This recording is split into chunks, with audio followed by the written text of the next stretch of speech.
tools that we use to raise awareness about election offences, to capture election offences committed, and also to publish the result. During this process, we do a lot of monitoring, trainings and briefing with our volunteers.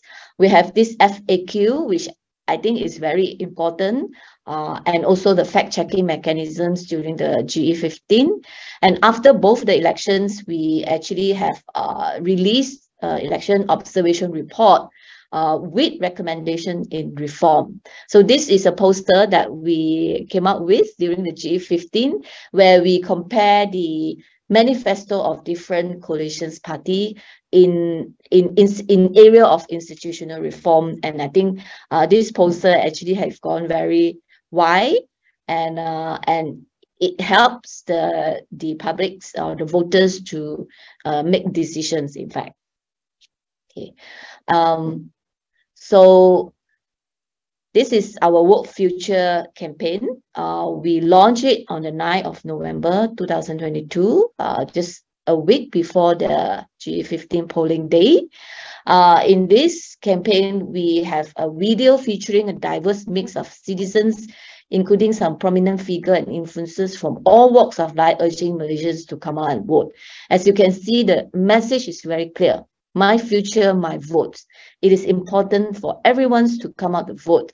In fact, in the press conference, Thomas have mentioned that democracy is also not meaningful if we don't have mass participation. This is very important, and I think the message get out quite clear. So our Vote Future campaign reached. This is just in Bersih social media, not including the influencers social media. It reached about 30,000 reach and engagement 1.9 thousands, and we seen the GE15.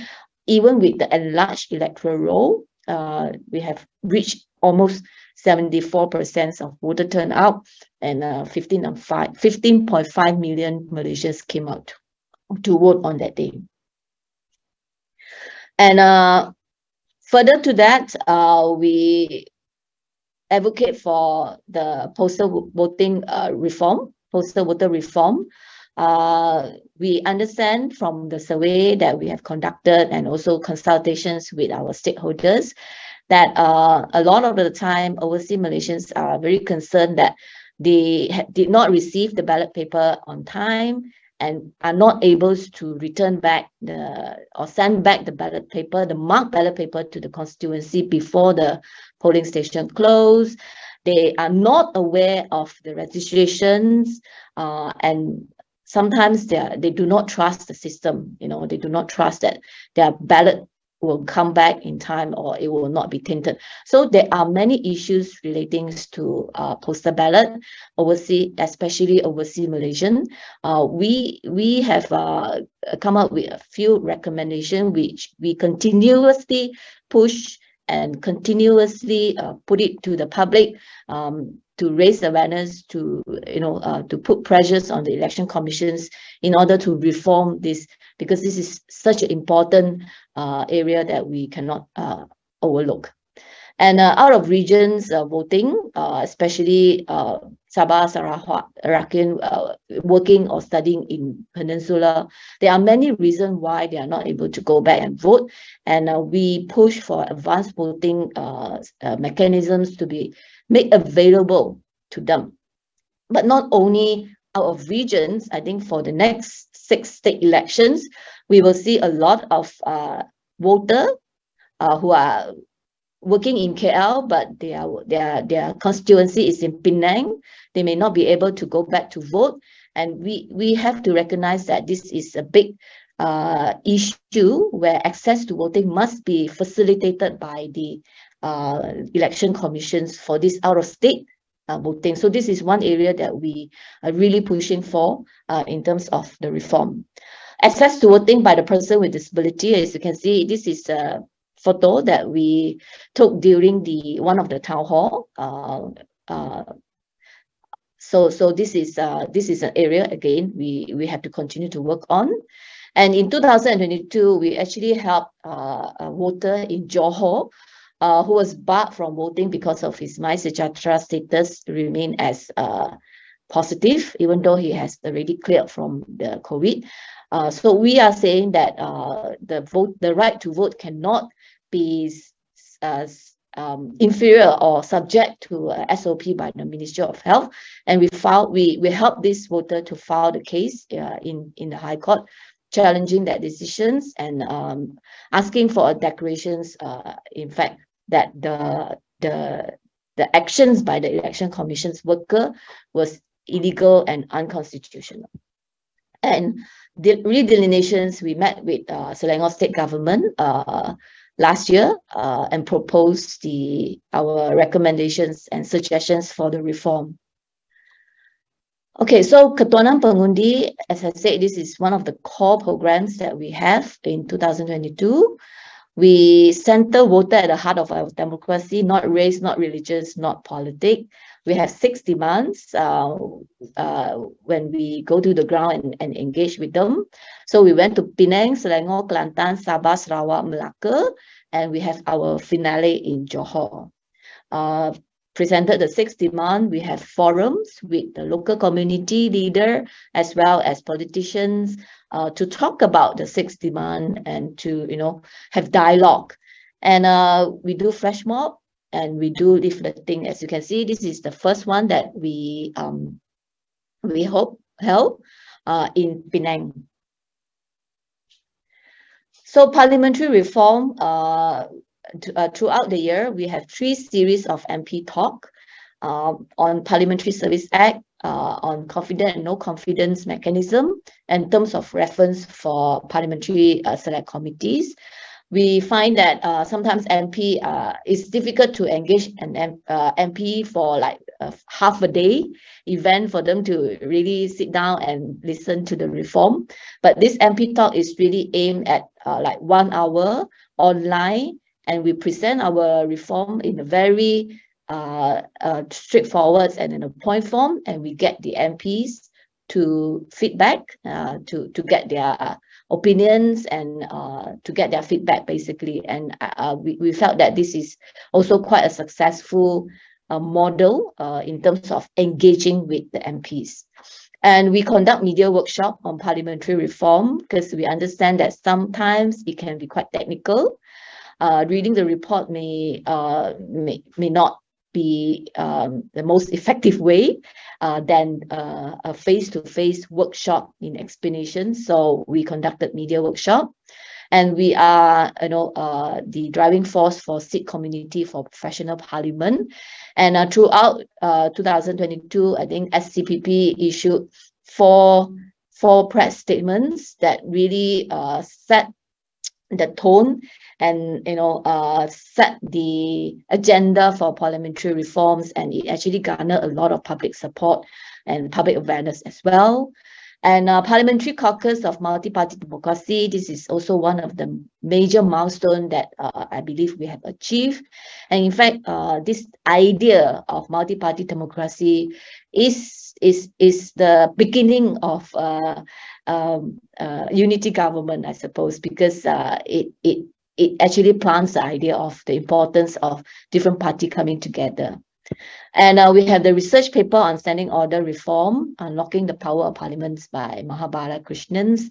And in this report, research paper, it was a really detailed recommendations on some of the standing order, which will eventually, when we manage to push all this reform through, will make our parliament a more professional parliaments, world-class parliaments. At the same time, it is accessible to the public as well. And we advocate for a Parliamentary Services Act. There has been a long advocacy from Bersih, and in fact, it was one of the reform agenda in the MOU, but we have not seen it realized. And we also submit a memorandum in front of the Parliament House, and this is a pictures of our event on that day.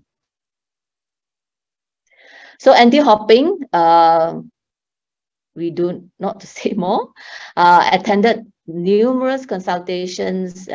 We have private meeting, organized public event, issued press statement, and we advocate for fine-tuning of the proposed bill. We were invited to submit the proposal and recommendation to the PSC, which we did. We have this Tag Your MP campaign. We submit a memorandum on the 22nd of March. And this is the pictures that a reporter took on that day, which is become the cover of our book. And Bersih and Bar Council also have held a conference specifically on this issue on the 9th of May. We have press statements, we have media workshops and briefings. So I would really say that Bersih have done a lot, especially on this area. Equitable CDF, Bersih and IDEA have a research paper and the recommendations. And this idea has been really mainstream and popularized for the past many months, I think, many years. The Johor state elections, we see that it becomes the manifesto in PH and BN. In G15, PH had made that as a manifesto. We have, Bar Council and Bersih also had a conference on reform needed before GE, and CDF is one of the main topic. What we are pushing for is really an enactment of the law that institutionalizes this constituency development fund and not at the discretions of the Prime Minister or the Chief Ministers, and it should not be a bargaining chip for the government of the day to get support. It should be given regardless of which political parties they are elected in. And we also understand the importance of media in the whole democracy movement. So we really give priorities to the media. We conducted a media visit, personal media visit.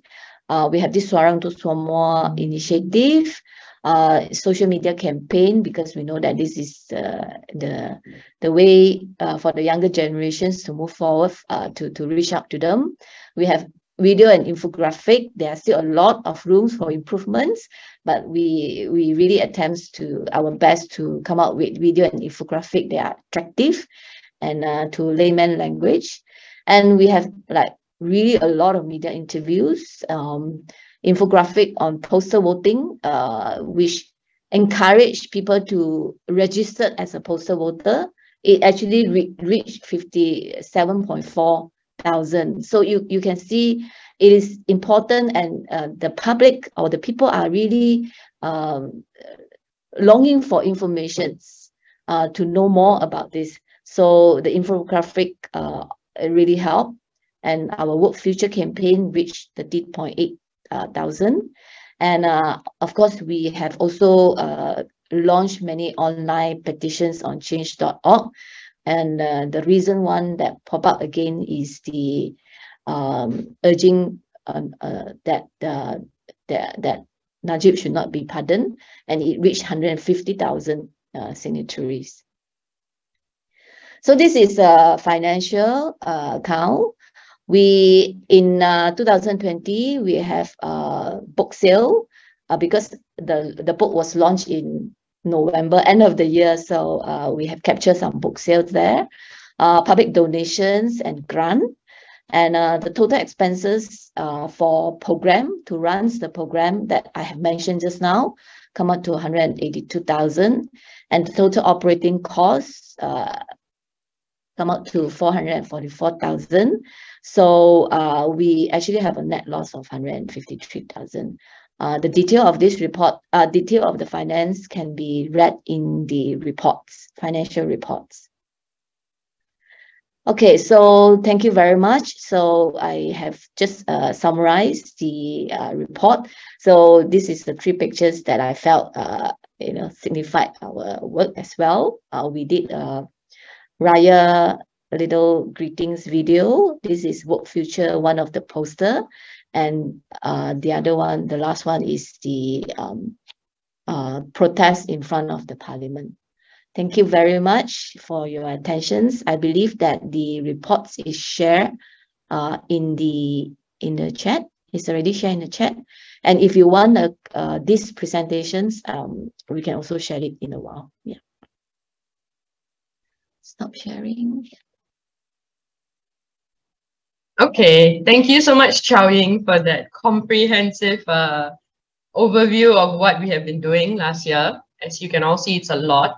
And I think a very important part of what we have been doing is actually our media partners' presence. The activities we did, the protests, the 78 memorandums would not have been anywhere near as effective if it weren't for you all. So a big thank you to our media partners for supporting us last year and in previous years as well. So if anybody has any questions, either here or on Facebook, please feel free to unmute or drop it as a comment and we can answer them. Our chairperson is here, our past executive director is here, our current executive director is here. So any questions?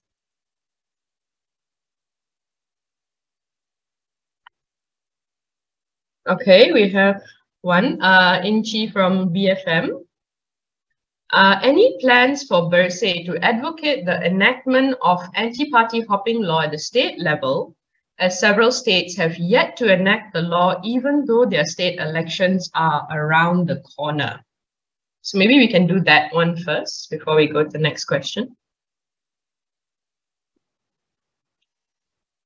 Who would like to? Okay, Thomas, take it. Okay, we have all along advocate for the state level. So any of the reforms that we advocate, we usually would also include recommendation for state level enactment as well, or amendment to the law. So we are following closely those states that are still dragging their feet over this matter. And we want to just once again renew our urging for these states to enact the law if they have not done so. I think especially Sabah is of great concern. As you can see, even after the general election, there have been some political maneuvers among partners who are at federal level to try to displace each other as the chief minister of the state. So this situation will continue in Sabah if they do not enact state level anti-hopping law. I think the negative effect of party hopping is political instability. Political instability means people's lack of confidence in the government of the day, whoever it is, because policies are uncertain. With the change of government, there's a change of direction, change of vision, direction. So investors or businesses who wants to set up businesses in these states will think twice about investing in states like that. So we urge all states to just fulfill their part.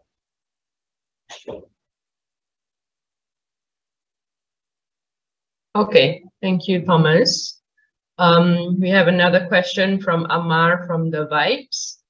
What is Bersih's hopes for the current government of 2023? There are already concerns over the possibility of Najib being pardoned and Zahid's charges being dropped or reduced. Also, I think this segues into the next question from Facebook, which is what are Bersih's plans for this next year? What reforms would you like to focus on? From Ravina from Malaysia Kini. All right. Yeah. So the last time when Pakatan formed government in 2018, their expectation and everybody's expectation is that they would have a full 5 years term to reform, bring about some of the important institutional reform. But of course, we knew in the end they only had 22 months. Now, the concern this time still is valid simply because the apart from the anti-hopping law, political situation is still pretty much status quo as per GE 14. So, which means that there is that possibility also that this government may not last. And that's why all the political maneuvering by their partners to getting Najib pardon and charges against the Deputy Prime Minister Zahid's drop, things like all these are speculation and behind the scenes maneuver.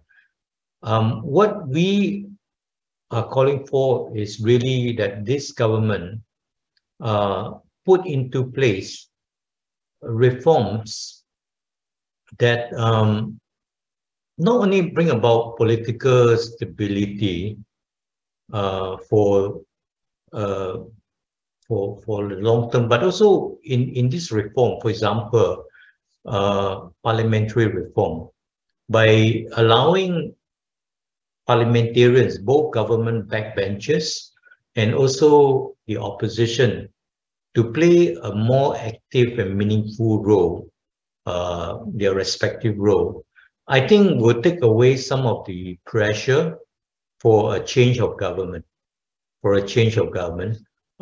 because if they know that they can influence or they can have their voice heard in parliament, then there is less of a chance for them to be impatient. Even a simple thing like constituency development fund, which is really a very, very low-hanging fruit. You know, I mean, it is the discretion of the Prime Minister right now, but it should be law. But even as a matter of discretion, the Prime Minister should give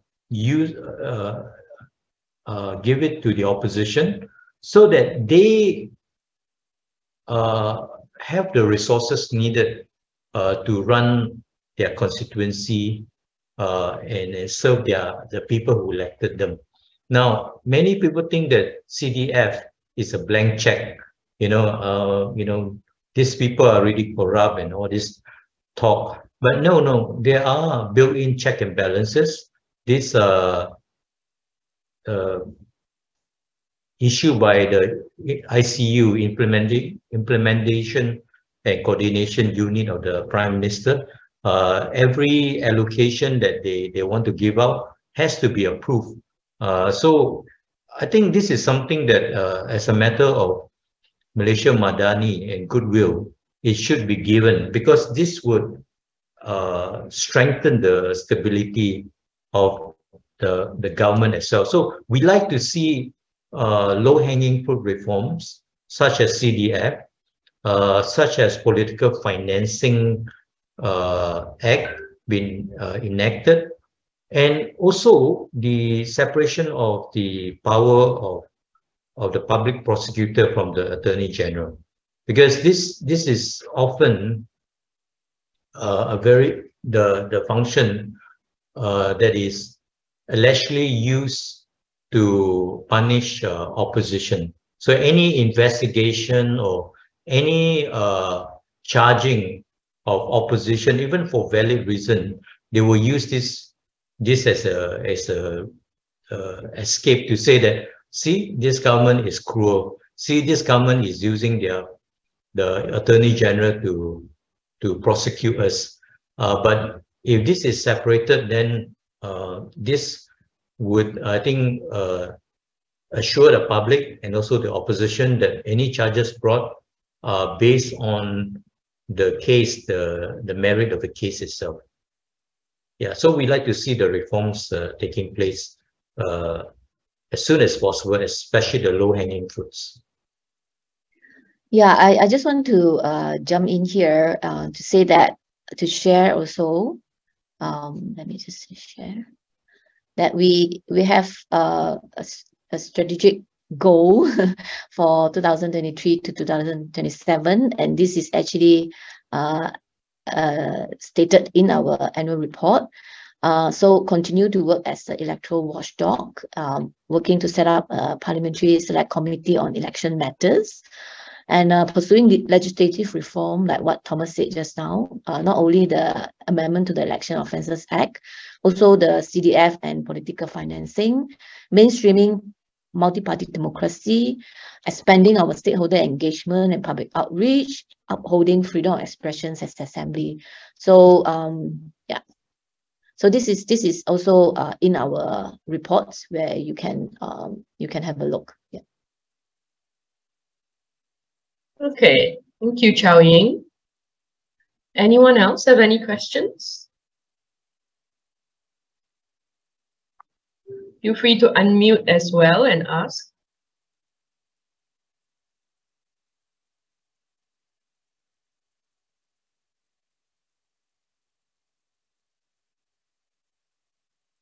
It seems like there are no more. I don't see any more on Facebook either.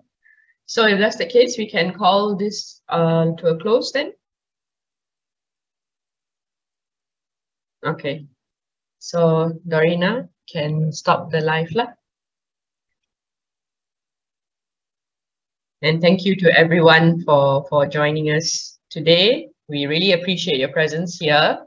Thank you for hearing what we have had to say, what we have done in the last year, and we hope to continue to see you at our events. Have a good day, everybody. Thank you very much. Thank you, everyone. Thank you, everyone. Yeah.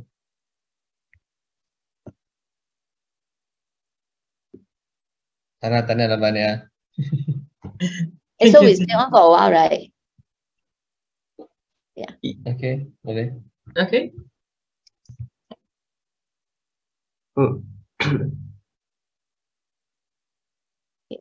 Thank you, Astro, for live streaming.